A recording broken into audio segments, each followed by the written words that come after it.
Hello everyone. ಇವತ್ತಿನ ಈ ವಿಡಿಯೋದಲ್ಲಿ ನಾವು 6 ಲೆಟರ್ ಇಂಗ್ಲಿಷ್ ವರ್ಡ್ಸ್ಗಳನ್ನು ನೋಡೋಣ.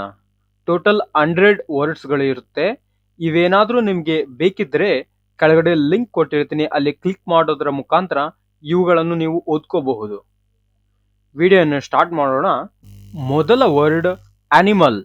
ಆನಿಮಲ್ ಅಂತ ಹೇಳಿದ್ರೆ ಪ್ರಾಣಿ. Next one travel. ಟ್ರಾವೆಲ್ ಅಂದ್ರೆ ಪ್ರಯಾಣ. ಸಿಂಪಲ್. ಸಿಂಪಲ್ ಅಂದ್ರೆ ಸರಳ. ಫ್ಯಾಮಿಲಿ. ಫ್ಯಾಮಿಲಿ ಅಂದ್ರೆ ಕುಟುಂಬ. ಫ್ರೆಂಡ್ ಸ್ನೇಹಿತ. Next word ಗ್ರೀನಿ. ಗ್ರೀನಿ ಅಂತ ಹೇಳಿದ್ರೆ ಹಸಿರು ಅಥವಾ ಹಚ್ಚ ಹಸಿರು ಅಂತಾನು ಹೇಳ್ಬೋದು. ಉದಾಹರಣೆಗೆ ಯಾರಾದ್ರೂ ಕೆಂಪಾಗಿದ್ರೆ ಕೆಂಪ ಅಂತ ಯಾವ ರೀತಿ ಕರಿತೀವೋ ಅದೇ ರೀತಿ ಗ್ರೀನ್ ಹಸಿರಾಗಿದ್ರೆ ಗ್ರೀನಿ ಅಂತ ಕರಿಬಹುದು. ಉದಾಹರಣೆಗೆ ಗ್ರೀನಿ ಫಾರೆಸ್ಟ್ ಅಂದ್ರೆ ಹಚ್ಚ ಹಸಿರಿನ ಒಂದು ಕಾಡು ಅಂತ ಅರ್ಥ. ಜರ್ನಿ ಅಂದ್ರೆ ಪ್ರಯಾಣ ಅಥವಾ ಪ್ರವಾಸ ಅಂತಾನು ಹೇಳ್ಬೋದು. ಆರೆಂಜ್ ಕಿತ್ತಾಳೆ. ಸಮ್ಮರ್ ಅಂದ್ರೆ ಬೇಸಿಗೆ. ವಿಂಟರ್ ಅಂದ್ರೆ ಶೀತಕಾಲ ಅಥವಾ ಚಳಿಗಾಲ ಅನ್ನ ನಾವು ವಿಂಟರ್ ಅಂತ ಹೇಳ್ಬೋದು. ಫ್ಲವರ್ ಅಂದ್ರೆ ಹೂವು. ಬಟರ್ ಅಂದ್ರೆ ಬೆಣ್ಣೆ. ಸರ್ಕಲ್ ಅಂದ್ರೆ ವೃತ್ತ.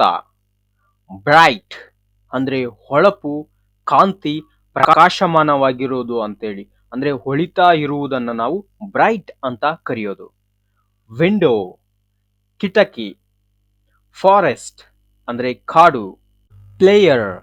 ಪ್ಲೇಯರ್ ಅಂದ್ರೆ ಆಟಗಾರ. ಕಾಫಿ ಅಂದ್ರೆ ಚಹಾ ಅಥವಾ ಕಾಫಿ ಅಂತಾನೆ ಕನ್ನಡದಲ್ಲಿ ಕೂಡ ಕರೆಯೋದು. ಸಿಂಗರ್ ಅಂದ್ರೆ ಗಾಯಕ. ಟೀಚರ್ ಅಂದ್ರೆ ಶಿಕ್ಷಕ ಅಥವಾ ಗುರು, ಅವರನ್ನು ನಾವು ಟೀಚರ್ ಅಂತ ಕರಿಬಹುದು. ಬನಾನಾ ಅಂದ್ರೆ ಬಾಳೆಹಣ್ಣು. ಕಾಟನ್ ಅಂದ್ರೆ ಹತ್ತಿ. ಡ್ರೀಮಿ. ಡ್ರೀಮಿ ಅಂದ್ರೆ ಸ್ವಪ್ನಮಯ. ಅಂದ್ರೆ ಡ್ರೀಮ್ ಅಂದ್ರೆ ಕನಸು. ಡ್ರೀಮಿ ಅಂತ ಹೇಳಿದ್ರೆ ಕನಸಿನಿಂದ ಕೂಡಿರುವಂತದ್ದನ್ನ ನಾವು ಡ್ರೀಮಿ ಅಂತ ಕರೆಯೋದು. ಡಾಕ್ಟರ್ ಅಂದ್ರೆ ವೈದ್ಯ. ಪಿಕ್ಚರ್ ಅಂದ್ರೆ ಚಿತ್ರ. Next word button. ಬಟನ್ ಅಂತ ಹೇಳಿದ್ರೆ ಕೆಳಗಡೆ ಸಬ್ಸ್ಕ್ರೈಬ್ ಬಟನ್ ಇರುತ್ತೆ ನೋಡಿ, ಅದನ್ನ ನಾವು ಬಟನ್ ಅಂತ ಕರೆಯೋದು. ಯಾವುದನ್ನ ಕ್ಲಿಕ್ ಮಾಡ್ಬೋದಲ್ಲ ಅದನ್ನ ನಾವು ಬಟನ್ ಅಂತ ಕರೆಯೋದು. ಸರ್ಕಸ್ ಅಂದ್ರೆ ರಂಗಮಂಜೆ. ಸ್ಕೂಲ್ ಅಂತ ಹೇಳಿದ್ರೆ ಶಾಲೆ. ಲ್ಯಾಡರ್ ಅಂತ ಹೇಳಿದ್ರೆ ಏಣಿ, ಹತ್ತುವುದು ಏಣಿ ಅಂತ ಹೇಳ್ಬೋದು.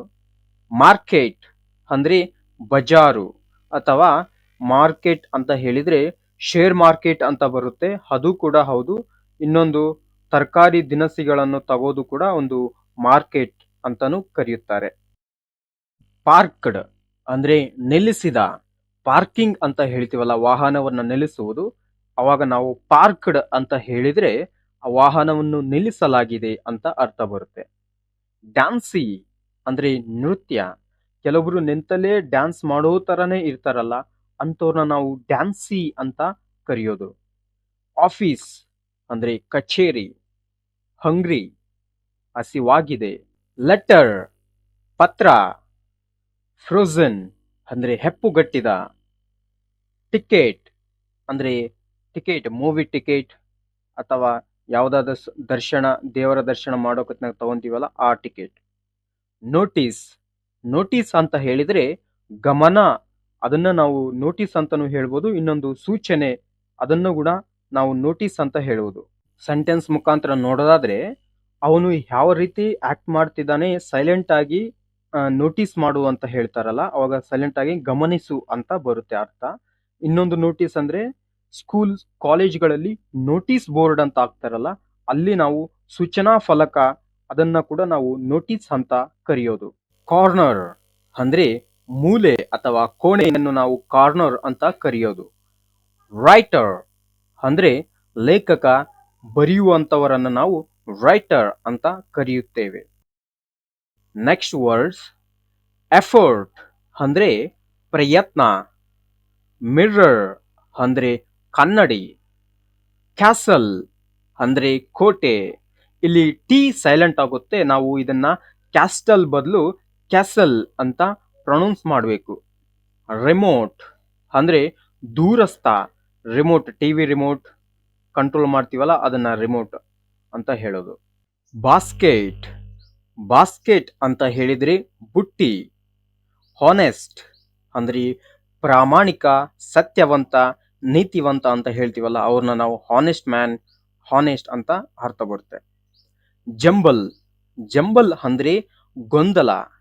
ಜಂಬಲ್ ವರ್ಡ್ಸ್, ಜಂಬಲ್ ಕ್ವಿಜ್ ಅಂತ ಕೇಳಿರ್ತಿರಲ್ಲ ನೀವು, ನ್ಯೂಸ್ ಪೇಪರ್ನಲ್ಲಿ ಬರುತ್ತೆ.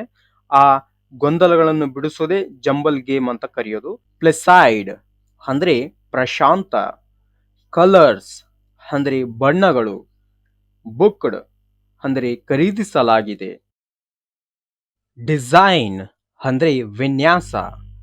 ಎಂಜಿನ್ ಅಂದ್ರೆ ಯಂತ್ರ. ನಾರ್ಮಲ್ ಅಂದ್ರೆ ಸಾಮಾನ್ಯ. ಹೆಡರ್ ಅಂದ್ರೆ ಶಿರೋನಾಮೆ ಅಥವಾ ಶಿರೋಲೇಖ ಅಂತ ಕರೆಯೋದು ಕನ್ನಡದಲ್ಲಿ. ಹೆಡರ್ ಅಂತ ಹೇಳಿದ್ರೆ ಇಲ್ಲಿ ನಾವು 6 letter English words for daily use ಅಂತ ಬರೆದಿದ್ವಲ್ಲ, ಇದನ್ನ ಹೆಡ್ಲೈನ್ಸ್ ನ ನಾವು ಹೆಡರ್ ಅಂತ ಕರೆಯೋದು. ಸಪ್ಲೈ ಸರಬರಾಜು. ಅಟ್ಯಾಕ್ ದಾಳಿ. ಬಾದರ್ ತೊಂದರೆ ಕೊಡು. ಡಿಮ್ಯಾಂಡ್ ಬೇಡಿಕೆ. ಸ್ವೆಟಿ. ಸ್ವೆಟಿ ಅಂತ ಹೇಳಿದ್ರೆ ಬೆವರು ಸುರಿಸುವ ಅಂತ ಅರ್ಥ. ಸ್ವೆಟ್ ಅಂತ ಹೇಳಿದ್ರೆ ಬೆವರು, ಸ್ವೆಟಿ ಅಂತ ಹೇಳಿದ್ರೆ ಬೆವರಿನಿಂದ ಕೂಡಿರುವಂತದ್ದು. ಉದಾಹರಣೆ, ಸ್ವೆಟಿ ಹ್ಯಾಂಡ್ಸ್ ಅಂದ್ರೆ ಬೆವರಿನ ಕೈಗಳು ಅಂತ ಅರ್ಥ ಬರುತ್ತೆ. ವೇಸ್ಟೆಡ್ ಅಂದ್ರೆ ವ್ಯರ್ಥ ಮಾಡಲಾಯಿತು. Next words wonder. ವಂಡರ್ ಅಂದ್ರೆ ಆಶ್ಚರ್ಯ. ತಂಬಲ್ ಅಂದ್ರೆ ಉರುಳು. ಹೈಡಿಂಗ್ ಅಂದ್ರೆ ಅಡಗಿಕೊಳ್ಳುವುದು ಅಥವಾ ಬಚ್ಚಿಟ್ಟುಕೊಳ್ಳುವುದನ್ನ ನಾವು ಹೈಡಿಂಗ್ ಅಂತ ಕರೆಯೋದು. ಇಗ್ನೋರ್ ನಿರ್ಲಕ್ಷಿಸು. ಪೊಟ್ಯಾಟೊ ಇದನ್ನ ನಾವು ಆಲೂಗಡ್ಡೆ ಅಂತ ಕರೆಯೋದು. ಡಿಕೇಡ್ ಅಂದ್ರೆ ದಶಕ. ಡ್ರೀಮ್ಸ್ ಅಂದ್ರೆ ಕನಸುಗಳು. ಮಾಸ್ಟರ್ಸ್ ಅಂದ್ರೆ ಸ್ನಾತಕೋತ್ತರ ಪದವಿಯನ್ನು ನಾವು ಮಾಸ್ಟರ್ಸ್ ಅಂತ ಕರೆಯೋದು. ನೀಲ್ಸ್ ಅಂದ್ರೆ ಮೊಣಕಾಲುಗಳು. ಇಲ್ಲಿ ಕೆ ಸೈಲೆಂಟ್ ಆಗುತ್ತೆ, ನೆನಪಿರ್ಲಿ. ಮೆಲ್ಲೋ ಅಂದ್ರೆ ಮಧುರ ಅಥವಾ ಮೃದುವಾದ. ಡೇಂಜರ್ ಅಂದ್ರೆ ಅಪಾಯ. ಚೀರ್ಸ್ ಅಂದ್ರೆ ಅಶುದ್ಧಾರ. ಪಾರ್ಟಿ ಮಾಡೋ ಸಂದರ್ಭದಲ್ಲಿ ನಾವು ಚೀರ್ಸ್ ಅಂತ ಸೆಲೆಬ್ರೇಟ್ ಮಾಡ್ತೀವಲ್ಲ, ಆ ವರ್ಡ್ ಇದು. ಮೇಕಿಂಗ್ ಅಂದ್ರೆ ಮಾಡುವುದು. ಇಂಪ್ಯಾಕ್ಟ್ ಅಂದ್ರೆ ಪರಿಣಾಮ. ಲಾರ್ಜರ್ ಅಂದ್ರೆ ದೊಡ್ಡದಾದ. ಪಜಲ್ ಅಂದ್ರೆ ಒಗಟು. ಪೌಡರ್ ಅಂದ್ರೆ ಪುಡಿ. ಪ್ಯಾಸಿಫೈ ಅಂದ್ರೆ ಸಮಾಧಾನ ಪಡಿಸುವುದು. ಸರ್ಚ್ ಹುಡುಕು ಅಥವಾ ಹುಡುಕಾಟ. ಟೊಮ್ಯಾಟೊ ಅಂದ್ರೆ ಟೊಮ್ಯಾಟೊ ಒಂದು ಹಣ್ಣು ಇರುತ್ತಲ್ಲ, ತರಕಾರಿ, ಅದು. ಅಗ್ಲಿಫೈ ಅಂದ್ರೆ ಅಂದಗೆಡ್ಸು ಅಥವಾ ಕೊಳಕು ಅಂತ ಅರ್ಥ. ವ್ಯಾಕ್ಯೂಮ್ ಅಂದ್ರೆ ನಿರ್ವಾತ. ಅಮೌಂಟ್ ಅಂದ್ರೆ ಮೊತ್ತ ಅಥವಾ ಹಣ. ವರ್ಕರ್ ಅಂದ್ರೆ ಕಾರ್ಮಿಕ. ವೆಲ್ತ್ ಅಂದ್ರೆ ಆಸ್ತಿ. ಬಾಟಮ್ ಅಂದ್ರೆ ಕೆಳಗೆ. ಬೆಟರ್ ಅಂದ್ರೆ ಉತ್ತಮ. ಆನ್ಸರ್ ಅಂದ್ರೆ ಉತ್ತರ. ಸೀಯಿಂಗ್ ಅಂದ್ರೆ ನೋಡುತ್ತಾ ಇರುವುದನ್ನು ನಾವು ಸೀಯಿಂಗ್ ಅಂತ ಹೇಳುವುದು. ರೌಂಡ್ಸ್ ಅಂದ್ರೆ ಸುತ್ತುಗಳು. ಸೈಲೆಂಟ್ ಅಂದ್ರೆ ಮೌನ. ಸ್ಪ್ರೆಡ್ ಅಂದ್ರೆ ಹಂಚು. ಕ್ಯಾರೆಟ್ ಅಂದ್ರೆ ಗೆಜರಿ. ಪ್ಯಾರಟ್ ಅಂದ್ರೆ ಗಿಳಿ. ಐಸ್ಲ್ಯಾಂಡ್ ಅಂದ್ರೆ ದ್ವೀಪ. ಆಕ್ಷನ್ ಅಂದ್ರೆ ಕ್ರಿಯೆ ಅಥವಾ ಕ್ರಮ ಅನ್ನು ನಾವು ಆಕ್ಷನ್ ಅಂತ ಕರಿಬಹುದು. ಎರಡೂ ಮೀನಿಂಗ್ ಬರುತ್ತೆ. ಗಾರ್ಲಿಕ್ ಅಂದ್ರೆ ಬೆಳ್ಳುಳ್ಳಿ. ಸ್ಕ್ವೇರ್ ಅಂದ್ರೆ ಚೌಕ.